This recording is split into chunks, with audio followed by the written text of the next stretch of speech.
Assalamualaikum warahmatullahi wabarakatuh.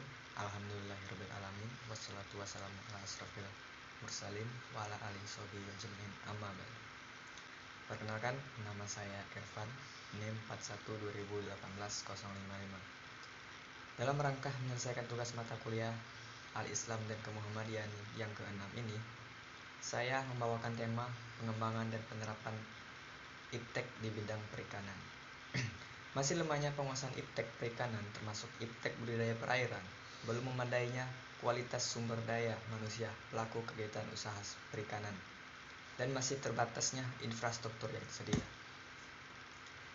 Guna mengatasi permasalahan dan hambatan tersebut, maka upaya yang dapat dilakukan melalui peningkatan dan pemahaman penguasaan iptek budidaya perairan dan perikanan.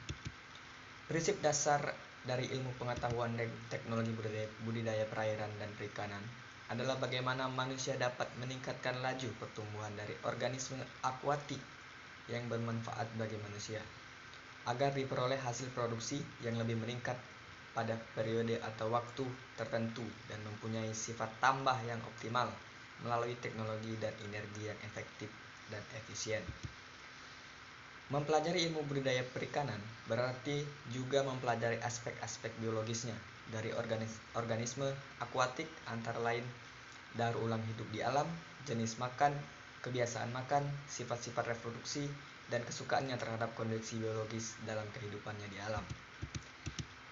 Informasi-informasi tentang aspek-aspek biologis dari organisme akuatik yang akan dibudidayakan penting untuk diketahui, karena sifat-sifat tersebut sangat bervariasi antar spesies, baik untuk ikan bersirip, moluska, rumput laut, krustasea, lingkungan ekosistem, air laut dan air tawar. Pemahaman tentang sifat-sifat biologis ini sangat bermanfaat dan dalam rumusan dan penetapan strategi rekayasa bioteknologi yang gunanya untuk memudahkan kegiatan produksi budidaya perikanan.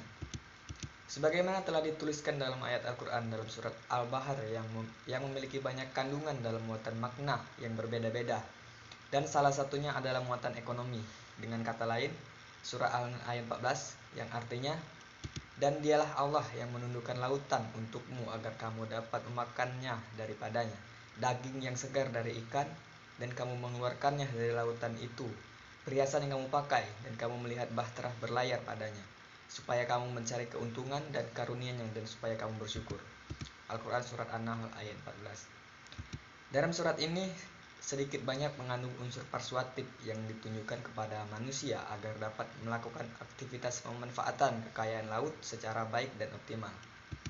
Secara pragmatika, mengacu pada teorinya Charles Morris yang menyatakan bahwa penggunaan bahasa itu dapat dibagi menjadi 4, yakni informatif sebagai menggambarkan apa yang telah lampau, sekarang, dan yang akan datang, valuatif. Ayat ini secara tidak langsung mengajak manusia untuk dapat memanfaatkan hasil laut secara optimal dan mencari anugerah-anugerah dari Allah Subhanahu wa taala untuk kemudian bisa dijadikan media untuk bersyukur perasaan tertentu. Insentif menimbulkan tindakan dan aksi sistematik bersifat mengatur dan memberikan pikiran yang kritis dan spekulatif.